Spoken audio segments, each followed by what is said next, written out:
Live from New Delhi, watching DD India, India's voice to the world. This is Sports Bus. Over the next 30 minutes, we take a closer look at all the ifs, buts, twists and turns in the world of sports. Let's get started. Final showdown in the Indian Premier League. Two-time champions Kolkata lock horns with 2016 champions Hyderabad in the first qualifier. Fired coach Arne Slot takes helm at Liverpool, replacing Jurgen Klopp as new manager.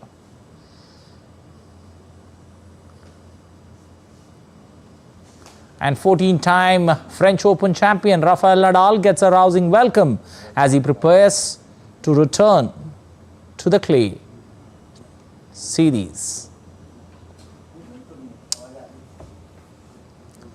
Starting first up with updates on IPL.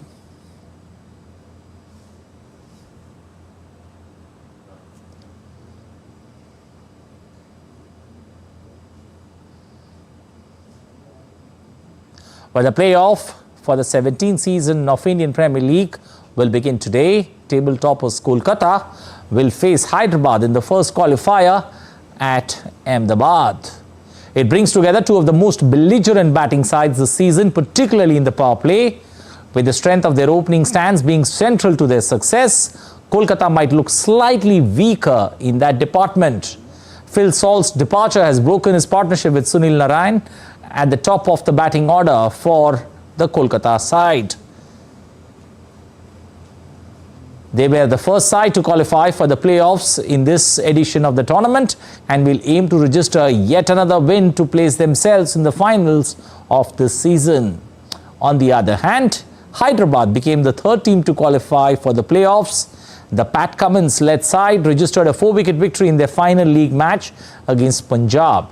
This win propelled their position to the second place in the standings, enabled them to compete in the qualifiers against the table topper, Kolkata. The winner of the first qualifier will get a direct ticket to the finals of the tournament, which is scheduled to be played on Sunday, whereas the loser gets one more chance to qualify through the second qualifiers, where they will face the winner of the eliminator match between Rajasthan and Bangalore. Well, the best part of those two teams playing in this round is that neither of the teams have any players in the Indian World Cup squad, which is heading for the T20 World Cup. And ahead of that highly awaited encounter, Bayern Munich striker Harry Kane has sent his team best wishes for the playoff. English forward, in a video posted by Kolkata on X, extended his best wishes. Take a listen. Hey Kolkata Knight Riders, a great start to the season. Wishing all the Knights the very best for the remainder of the season. Sending our support from FC Bayern Munich.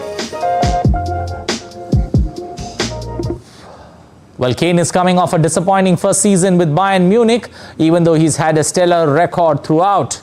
The former Spurs striker played 45 games and scored 44 goals alongside 12 assists. But in a club like Bayern, trophies are a must, and the team endured their first trophyless season since 2001-2. The Knights, on the other hand, or the Kolkata team, on the other hand, have had a great league stage during the course of the 2024 IPL season, losing just 3 of the 14 games that they have played, which saw them finish first in the league to set up this high-voltage clash with Hyderabad.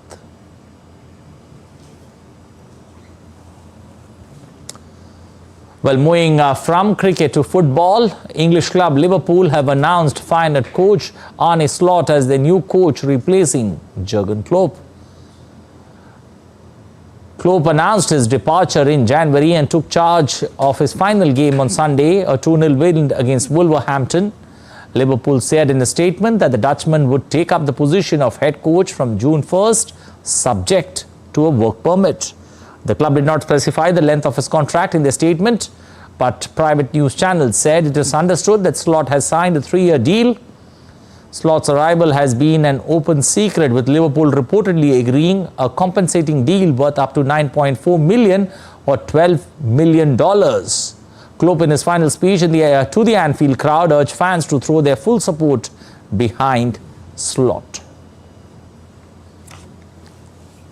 But for more on the story, we've got Ollie Barrett tracking that big English club move from London this evening. Ollie, good evening. Looking at this particular, very much expected announcement, did Klopp give enough time for Liverpool to look through those CVs of different football managers available and somebody who could, take forward the legacy of Liverpool that's walking together? Well, it's a very difficult job to move into, isn't it? A very big pair of shoes left empty by Jurgen Klopp at Liverpool. So in that sense, perhaps a daunting task ahead for Arne Slot, but also a huge opportunity. And he's referenced that himself. He talks about Liverpool being one of the biggest clubs in the world. He says that as a result, the opportunity was difficult to ignore, as it was confirmed that he would be moving from Feyenoord to Liverpool to take on the role. Liverpool, we understand, did do extensive research, data-led, analytics-led research into some of the top coaches available in the world at the moment to potentially talk to about the role. And as you were saying, it was really an open secret that he was going to be taking on the job. Indeed, over the weekend at Jurgen Klopp's farewell in the final game of his tenure as Liverpool boss, he led Liverpool fans in chanting of Arne Slot's name. So we very much knew that this was happening, but getting that confirmation now that Arne Slot moves into that role. One of the interesting things about the confirmation from Liverpool is his description as head coach. That is a shift from the manager role that Jurgen Klopp had, and Jurgen Klopp grew to have huge control and power at the top of the footballing structure really as Liverpool boss, and this will therefore be a different role that Arne Slot moves into. There's been a reorganisation of the footballing executive roles above the head coach post, directors of football and all that kind of thing. Liverpool have restructured the way that they're going to run the club as they move from the Jurgen Klopp era into the Arne Slot era. Ollie, looking at the success that Klopp has had with the Reds, the Liverpool club, do you see Slot having huge shoes to fill, as he joins on the 1st of June? Very much so, and as I say, that represents a challenge but also an opportunity. He takes on a squad that has been challenging towards the top of the Premier League this season and has been challenging in cup competitions as well, although it wasn't the final season that Jurgen Klopp would have wanted. He does inherit, though, a squad with lots of talented young players who've been coming through the Liverpool Academy, along with some talented experienced players as well. And one of the experienced players that there's been a huge amount of speculation about is Mo Salah, the Egyptian winger come striker, and he has put out messages on social media in the last 24 hours or so, Mohamed Salah, that make it sound like he's certainly expecting to be at the club next season, which you would think Arne Slot will welcome as very good news indeed, if he is to keep Liverpool challenging towards the top of the Premier League table, perhaps challenging for the Premier League title in a more meaningful way next season than they did this season. There is, as I say, a huge opportunity for someone taking on a role like this, but we have seen over the years, for example, when Alex Ferguson left Man United, that when managers, bosses, coaches of this stature move on from one club to another, it can be very, very difficult indeed to maintain momentum when the new coach comes in. So a difficult job for Arne Slot, but one that he says he simply couldn't ignore. Okay, Klopp was renowned for his style, that was heavy metal style of football that he brought to Liverpool.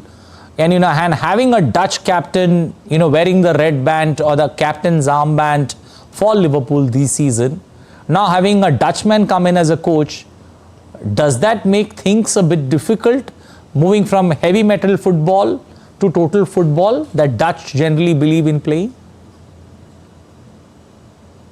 It'll be very interesting to see if that is indeed the shift that Arne Slot has planned for his Liverpool side. And one of the other really interesting things to look at will be player recruitment over the summer. Liverpool will be very, very pleased indeed that they've managed to get their man in at the start of the summer so that he can have a full pre-season with his squad and potentially can be involved in some of the decision making, or at least advice on the types of players, the kinds of players that he might want to bring in to strengthen the squad. Because if you are going to take on a club like Manchester City in the Premier League, having just won 4 Premier League titles in a row, and you are Liverpool, you probably feel that you do need to strengthen in a few positions to try and make sure that not just an attacking style of football can be maintained from Klopp to Slot, but also that a style of football that can challenge at the top of the table can be maintained as well. So I think we're going to have to pay close attention over the coming weeks and months of the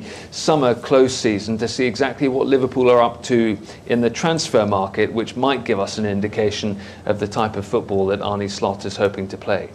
Okay, final word, especially with regards to where is Klopp headed now. There would be a lot of buzz. Because looking at the success that he's had helping Liverpool win, silverware across Europe, there will be a lot of buzz. Where is he headed to? And secondly, with Liverpool in a phase of transition with many first 11 players moving through the free transfer window, does that give Slot a big window when it comes to getting a squad of his choice as he gets into the pre-season game? Well, when it comes to Jurgen Klopp and the buzz around him, there's a huge buzz around him. But every signal that he's given so far and everything he's said so far suggests that he genuinely does want some time off. So it may well be that it's a year or so before we see Jurgen Klopp heading into another role. He has said already that he doesn't think he'd be able to manage another club in the Premier League, having managed Liverpool for so long and taking the club and the city so close to his heart. And so therefore lots of speculation that the next job could be in Germany. Could it be the boss of the German national team, for example? Could it be at one of the other German clubs, or will his time at Borussia Dortmund mean that he can't, for example, feel that he could take on the Bayern Munich role at some point in the future? But there will be, until he does get another job, huge speculation about where Jurgen Klopp might go next, because he is just one of those managers of such a stature that there's going to be huge competition for his signature as and when he moves himself to a point at which he might like to take on another role. And just back to Liverpool's transfer dealings in the summer, as with all English clubs at the moment, a lot of it will come down to how much money they've got to spend in the financial fair play PSR rules that slightly restrict them at the moment. Will Liverpool need to move a couple of players out to be able to bring a few players in? Very much remains to be seen, but those are the kinds of calculations on the financial side that Liverpool will need to make as they look to try and strengthen their squad for a challenge at the Premier League title. You'd think that's what they're aiming for next season under Arne Slot. Well, Klopp has done enough for Liverpool. 1 Champions League, 1 Premier League title, FA Cup, EFL Cup, you name it. He's done everything for the club. And remember, when you join Liverpool, you never walk alone. We'll leave it there. Thank you. Appreciate you joining us. Ollie Barrett this evening, getting us the latest on that big transfer, especially in European football and English Premier League in particular. Appreciate you joining us. Well, Australia's governing body of football on Tuesday confirmed that Australia's women's soccer team captain, Samantha Kerr, has been ruled out of the upcoming Paris Olympics because of an injury. Football Australia said that the 30-year-old skipper will continue a rehabilitation program in home club environments and will not be available for selection for the Paris Games. The statement was released on the day when Australia's head coach, Tony Gustafsson, unveiled a 23-team strong rooster for the international series against China in Adelaide and Sydney. The squad features a slew of stars who helped the team qualify for the Summer Games, including goalkeeper Mackenzie Arnold, defender Ellie Carpenter, and forward Mary Fowler. Harry Kane, meanwhile, emerges victorious, defeating Haaland and Mbappe to capture the coveted European Golden Shoe. The Golden Shoe is an accolade that's reserved for only one amid all the other Golden Boot awards across different domestic and European club competition.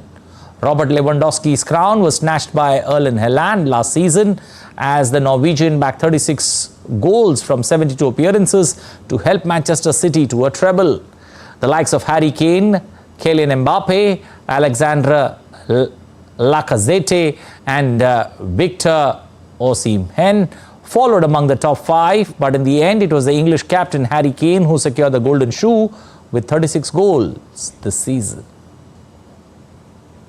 The World Cup winning captain and Inter Miami star Lionel Messi will lead Argentina's 29-man squad for the friendly matches ahead of Copa America. The defending World Cup and Copa America champions will lock horns with Ecuador on the 9th of June and Guatemala 5 days later before putting their Copa America title on the line.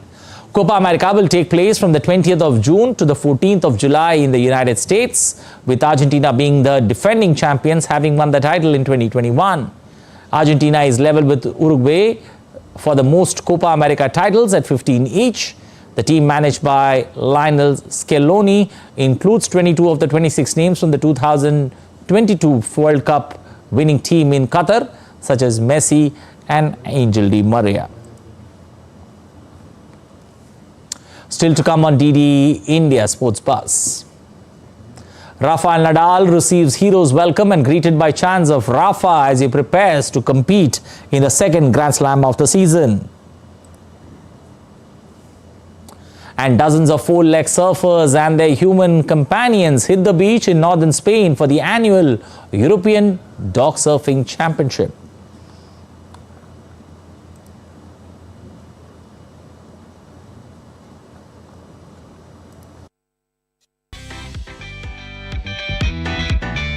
We are in Cannes, the famous city on the French Riviera. The 77th edition of the Cannes Film Festival is here. So soak into 12 days of world cinema and the hottest fashion trends. The famous 24 steps leading to the Palais des Festivals, where most of the cinema at this festival is screened, are beckoning. Join me, Munmun Bhattacharya, as I take you through all the buzz around the festival and on India's participation in it, only on DD India.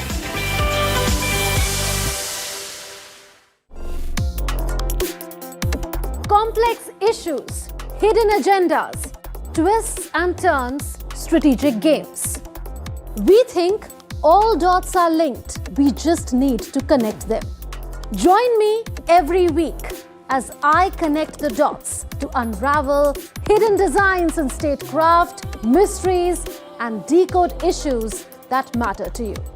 Watch Connecting the Dots with me at these times on DD India.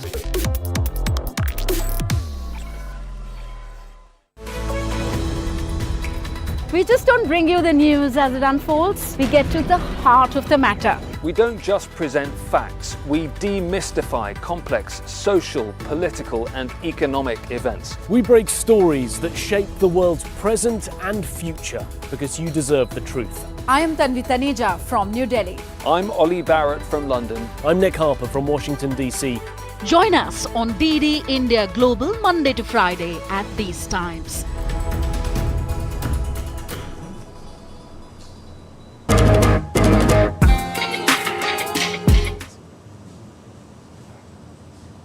Welcome back. You're watching DD India Sports Buzz. Time now to get you all tennis updates with Rafael Nadal returning to Roland Garros on Monday to practice and to try and figure out whether to compete at the French Open that he's won 14 times.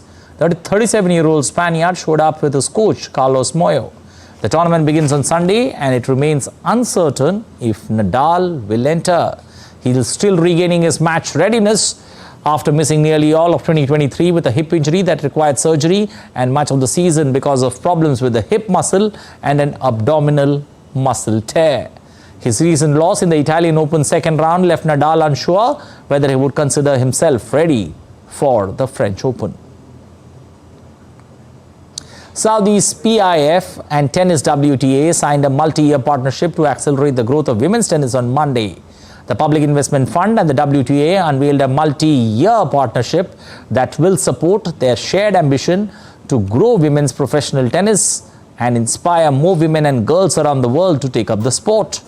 The partnership will also enhance and develop initiatives that support players at all levels.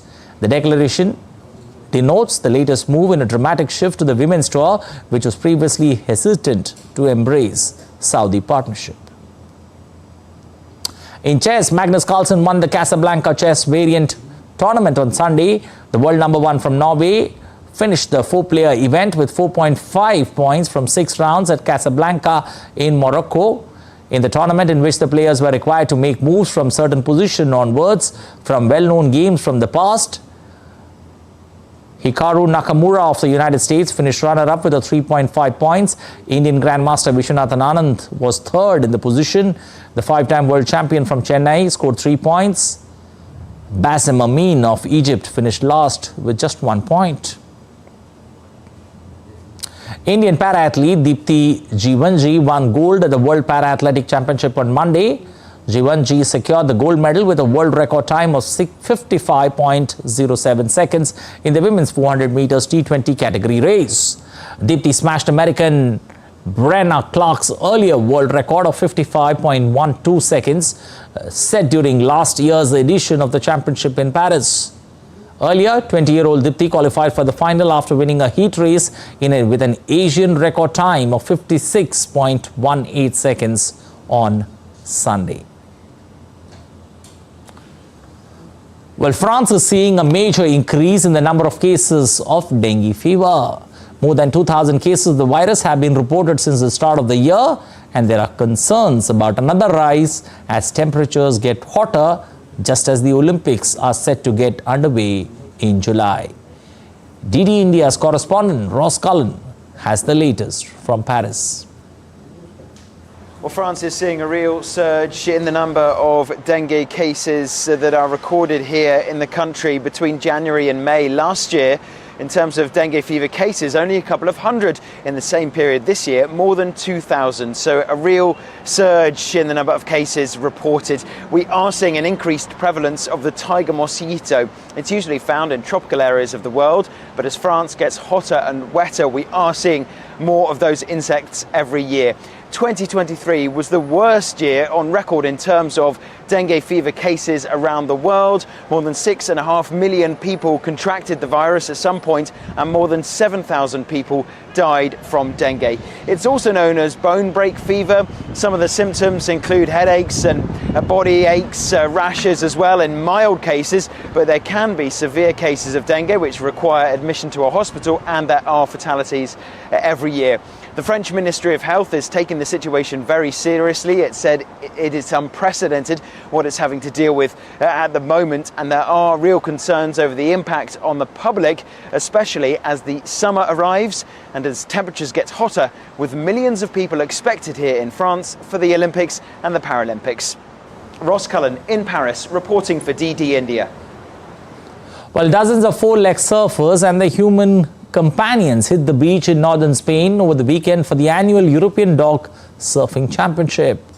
Balu and Ghost, a pair of confidently shredded their waves with their owner, 13-time Spanish body surf champion Deva Martin Sola, chocolate color Labrador Quo, and her owner Juan Manuel Santiago were crowned the winners of the 3rd annual championship held at the beach in Swans in the coastal region of Cantabria. Manuel Calvo from Pet Food Company was the organizer of the event, and that event has a serious aim promoting dog adoptions and encouraging pet abandonment by showing off a funny way to bond with the booch. The more the dog goes in the water, the more he gets used to it and the more fun he has in the water. So well, I think it is good for the dog to go in the water with the owner. And if you love surfing, creating that bond with the dog is really nice. We want to encourage sport in the company of our dogs because, well, there are many benefits. There are many benefits for the pet and for the reason, especially for the dog. A dog that does sport will be a more balanced, healthier dog, and therefore its behavior at home will be much better. But that's all in this edition of DD India Sports Pass. But do let us know thoughts on the news of the day. For those on the go, you can get all the latest news and updates from India and across the world on the DD India mobile app. The app is available on both Android and iOS platforms. Scan the QR code on the screen to download now. We're going to be back with more news as it breaks here on DD India. I am Anil Thomas from all of us here in Delhi. Thanks for watching Sports Pass.